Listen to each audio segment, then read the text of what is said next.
Madhya Pradesh Congress committee आपका स्वागत करती है।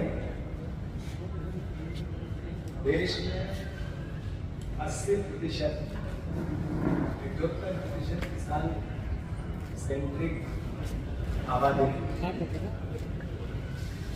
मध्य प्रदेश देश का एग्रीकल्चर का एक तरह से हब है, वो चाहे गेहूं का उत्पादन हो, चाहे सोयाबीन का उत्पादन और धान। मध्य प्रदेश देश में अग्रणी राज्यों में उत्पादन के दृष्टि से आता है।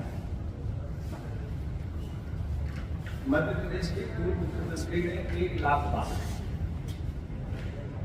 ऐसा कोई मंच नहीं था जिसमें विधानसभा का ऐसा कोई सत्र नहीं था जिसमें उन्होंने बार-बार किसानों की आय बढ़ने की बात की।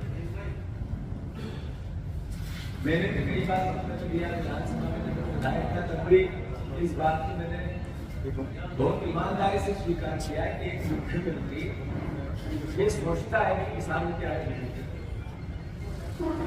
तो सकारात्मकता से उस पूरे बयान को लेकर कई बार मौखिक रूप से बोलकर मीडिया से बात करते हुए मैंने उस चीज की तारीफ की थी। उसी बात का अनुसरण देश के प्रधानमंत्री नरेंद्र मोदी ने 2016 से इस भावना को व्यक्त करना चालू किया बरेली पहली बार कि किसानों की आय दुगनी है।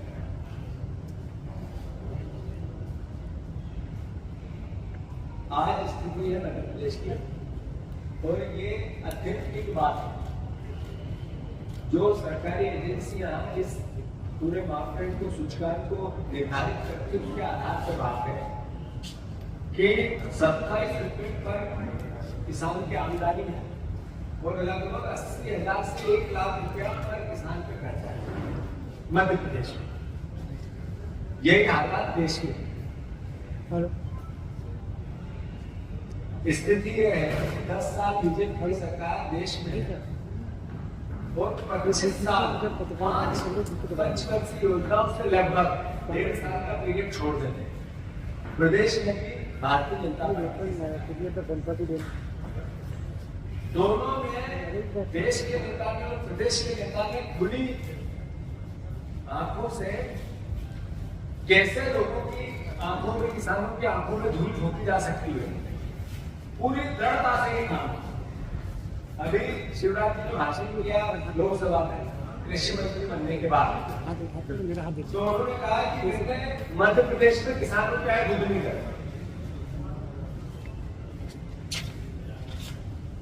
सौभाग्य है कि ऐसे में मध्य प्रदेश के कृषि मंत्री है, तो मध्य प्रदेश कांग्रेस कमेटी का दायित्व है कि उनकी इस भावना को हमने उसी वक्त खंडन किया। किसानों से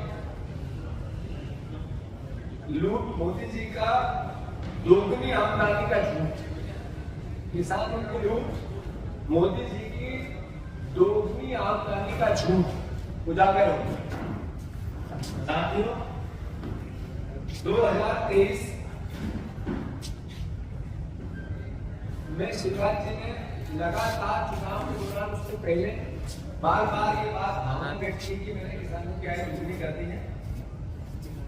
पर उसी समय 2022 में संसदीय समिति मध्य प्रदेश के किसानों की आमदनी घट गई है। संसदीय समिति देश ये लिखित में लोकसभा में जवाब दिया देश के सामने। कोई बात ऐसी जिसमें आंकड़ों क्या, मध्य प्रदेश की सरकार ने क्या बोला, यहाँ के मुख्यमंत्री ने क्या बोला, और देश की सरकार और उसके आंकड़ों ने क्या किया, तो ये झूठ देश के कृषि मंत्री का, उस समय के मुख्यमंत्री 2015-16 में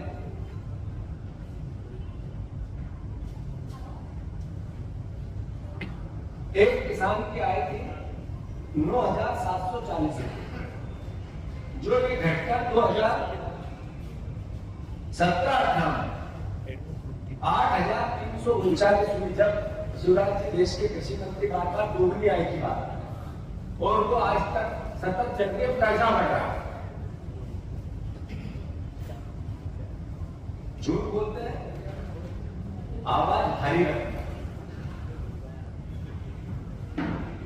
और अगले झूठ की तैयारी करते हैं। झूठ बोलते हैं कि ताकत से बोलते हैं कि आप लोग तो विचार ही नहीं कर पाते हो, एक बार भी नहीं लिखते हो कि ये झूठ बोल रहा है हमारे देश का कृषि।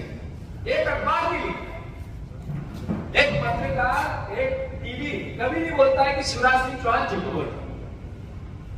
इतनी जोर से बोलते हैं कि आप भी प्रभावित हो जाते हो। और अगले झूठ की फिर तैयारी करते हैं, कॉम्पिटिशन है, नरेंद्र मोदी से झूठा कौन, तो शिवराज जी टक्कर दे रहे हैं। शिवराज जी टक्कर दे रहे हैं कि मोदी जी झूठ ज्यादा बोलेंगे या शिवराज सिंह चौहान ज्यादा झूठ बोलेगा, कौन जोर से झूठ बोलेगा। घोषणा पत्र में शिवराज सिंह चौहान जब वोट ले रहे थे तो उन्होंने कहा था मैं 2700 रुपए के गेहूं का दाम देंगे, 3100 का धान का दाम देंगे। एक शब्द देश के कृषि मंत्री है, कितना दोगलापन है उनका। मध्य प्रदेश के वोट लेके मुख्यमंत्री बने, सरकार बनाई, 20 साल लगभग या मुख्यमंत्री रहे, भाषण दिए, झूठ बोले। अभी 3 दिन पहले कृषि विभाग का मतलब शिवराज सिंह चौहान का एक ट्वीट हुआ, उसमें उन्होंने कहा हमने महाराष्ट्र की और तमिलनाडु और तेलंगाना तीनों के जो सोयाबीन के दाम है वो हम अब बढ़ा के देंगे और उसकी एमएसपी का जो सरकार की नीति है उस पर खरीदेंगे, मध्य प्रदेश को छोड़ देंगे। तीनों राज्यों में लेंगे, मध्य प्रदेश में नहीं लेंगे। मध्य प्रदेश के किसान भाइयों जागो, अपने आप को जगा, दलगत राजनीति से ऊपर आपके मस्तिष्क पटल पर आप किसान के बेटे हो, इस एहसास को जियो। ये मुख्यमंत्री जो आज देश का कृषि मंत्री है, इन्होंने 3 राज्यों में एमएसपी की बात, तुमको पता है कि यहाँ लोग आंदोलित है सोयाबीन के दाम को लेकर, पर यहाँ की राजनीति आपको वोट नहीं लेना है, आपसे वोट नहीं लेना है। कर्नाटक, महाराष्ट्र और तेलंगाना, महाराष्ट्र में चुनाव है इसलिए अब वहां की बात है। मैं निंदा करता हूं शिवराज सिंह चौहान की, भर्त्सना करता हूं और उनके झूठ पर जितनी उनके खिलाफ बात हो सकती है वो सबको पूरे प्रदेश को मीडिया में करनी चाहिए। 20 साल मुख्यमंत्री एक प्रदेश के किसी एक व्यक्ति को अगर किसी जनता ने अधिकार दिया, कितना बड़ा एहसास है। और उसके मुख्यमंत्री रहते हुए आज कृषि मंत्री है देश के, उन्होंने किस तरीके का धोखा इस देश के प्रदेश के किसानों से किया। न 2700 के दाम दिए, न 3100 के दाम दिए, न सोयाबीन के भाव दूसरी जगह बढ़ाने की बात की, मध्य प्रदेश में बढ़ाई। आखिर ये धोखा क्यों, ये बदला क्यों, क्या गलती है किसान के बेटों की। मैं मानता हूं कि विपक्ष का हमारा अपना दायित्व है। मोहन यादव जी